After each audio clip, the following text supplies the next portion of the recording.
বেদান্তই কি ভবিষ্যতের ধর্ম? বেদান্তের ঈশ্বর কি? তিনি একটি তত্ত্বস্বরূপ ব্যক্তি নন। তুমি, আমি সকলেই ব্যষ্টি ঈশ্বর। এই বিশ্বের সৃষ্টি, স্থিতি ও প্রলয়ের কর্তা যে পরম ঈশ্বর, তিনি একটি নৈবর্তিক সত্তা। তুমি এবং আমি, বেড়াল, ইঁদুর, শয়তান, ভূত, এসবই তাঁর ব্যষ্টি সত্তা, সকলেই ব্যক্তি ঈশ্বর। তুমি ব্যষ্টিভাবাপন্ন ঈশ্বরকে পূজা করিতে চাও, উহা তোমার স্বরূপকেই পূজা করা।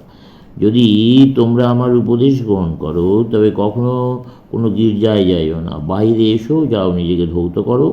যুগ যুগ ধরিয়া যে কুসংস্কার তোমাকে আঁকড়াইয়া ধরিয়াছে, যতক্ষণ না তাহা পরিষ্কৃত হইতেছে, ততক্ষণ বারে বারে নিজেকে ধৌত করো। অথবা সম্ভবত তোমরা তাহা করিতে চাও না, কারণ এদেশে তোমরা ঘন ঘন স্নান করো না। ঘন ঘন স্নান করা ভারতীয় প্রথা, ইহা তোমাদের সমাজে প্রচলিত নয়। আমি বহুবার জিজ্ঞাসিত হইয়াছি, তুমি এত হাসো কেন, এত ঠাট্টা বিদ্রুপ করো কেন? মাঝে মাঝে আমি খুবই গম্ভীর হই, যখন আমার খুব পেট বেদনা হয়। ভগবান আনন্দময়, তিনি সকল অস্তিত্বের পেছনে, তিনিই সকল বস্তুর মঙ্গলময় সত্তাস্বরূপ।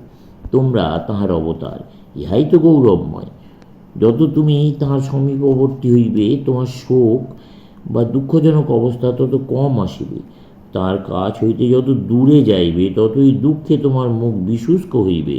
তাহাকে আমরা যত অধিক জানিতে পারি, তত ক্লেশ অন্তর্হিত হয়। যদি ঈশ্বরময় হইয়া কেউ শোকগ্রস্ত হয়, তবে সেইরূপ পরিস্থিতির প্রয়োজন কী? এইরূপ ঈশ্বরেরই বা প্রয়োজন কী?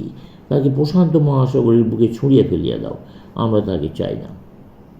কিন্তু ভগবান অনাদি নিরাকার সত্তা, ত্রিকালে অবাধিত, সত্য, অব্যয়, শাশ্বত, অভয়।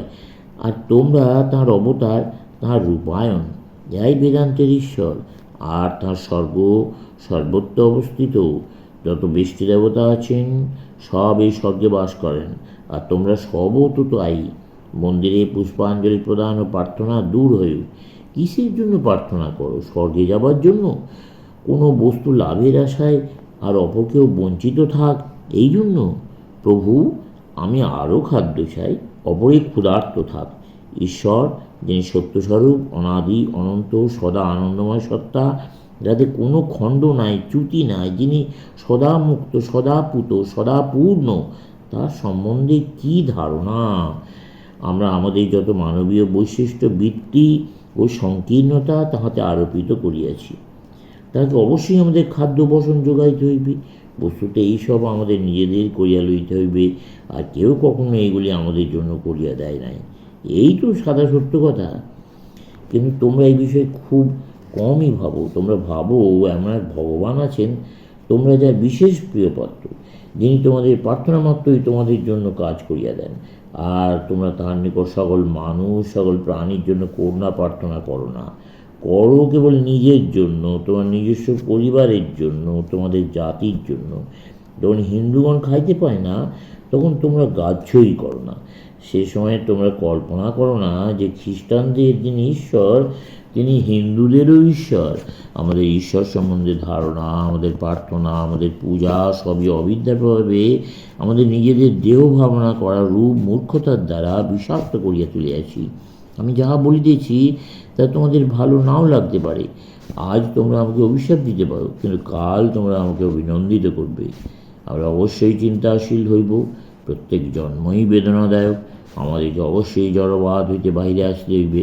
যখন মাতা হয়তো আমাদের তাহার কণ্ডির বাহিরে আসিতে দেবেন না, তাহা হইক আমরা নিশ্চিত চেষ্টা করিব। এই সংগ্রামই তো সকল প্রকারের পূজা, আর বাকি যাহা কিছু সব ছায়া মাত্র। তুমিই তো বেষ্টি দেবতা। এখনই আমি তোমার পূজা করিতেছি, এই তো সর্বোৎকৃষ্ট প্রার্থনা। সমগ্র জগতের পূজা করা, অর্থাৎ এইভাবেই জগতের সেবা করা। আমি জানি ইহা একটি উচ্চ ভাবমূর্তিতে দাঁড়ানো। ইহাকে ঠিক উপাসনার মতো মনে হয় না, কিন্তু ইহাই সেবা, ইহাই পূজা। অসীম জ্ঞান কর্মসাধ্য নয়। জ্ঞান সর্বকালে এইখানেই অজর অজাত। তিনি জগদীশ্বর, জগতের প্রভু, সকলের মধ্যে বিরাজিত। এই শরীরই তাঁর একমাত্র মন্দির। এই একটি মন্দিরই চিরকাল ছিল। এই আয়তনে শরীরে তিনি অধিষ্ঠিত।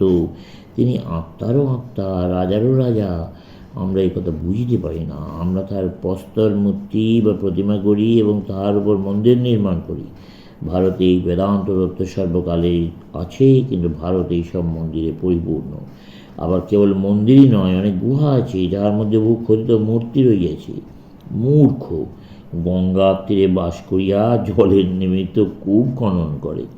আমরা তো এইরূপই, ঈশ্বরের মধ্যে বাস করিয়াও আমরা প্রতিমা করি। আমরা তাকে মূর্তিতে প্রতিফলিত দেখিতে চাই, যদিও সর্বদা তিনি আমাদের শরীরের মন্দিরেই অবস্থান করিতেছেন। আমরা সকলেই উন্মাদ, আর ইহাই বিরাট ভ্রম।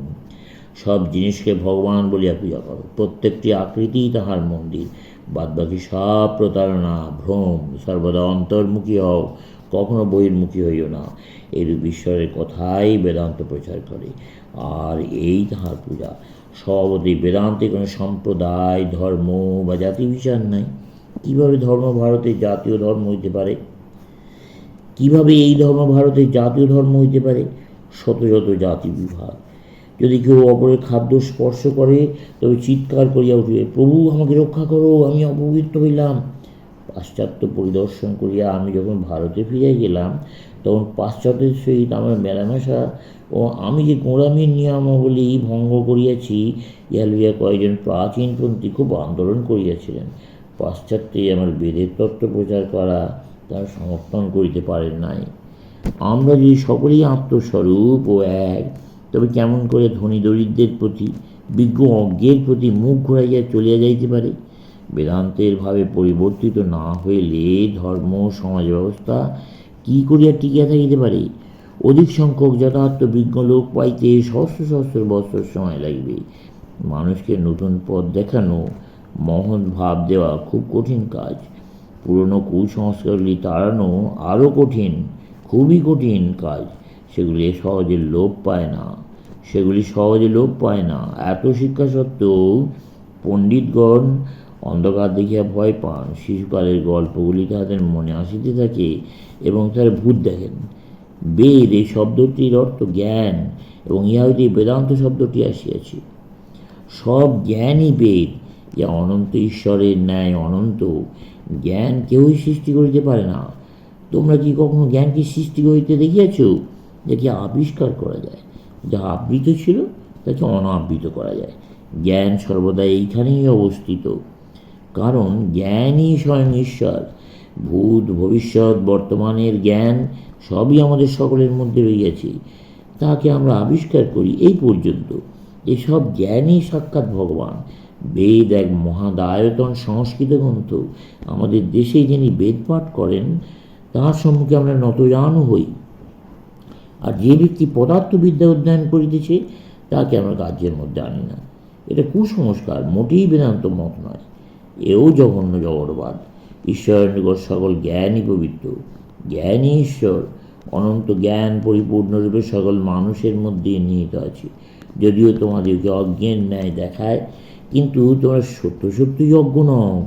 তোমরা ভগবানের শরীর, তোমরা সকলেই, তোমরা সর্বশক্তিমান, সর্বত্র অবস্থিত দিব্যসত্তার অবতার।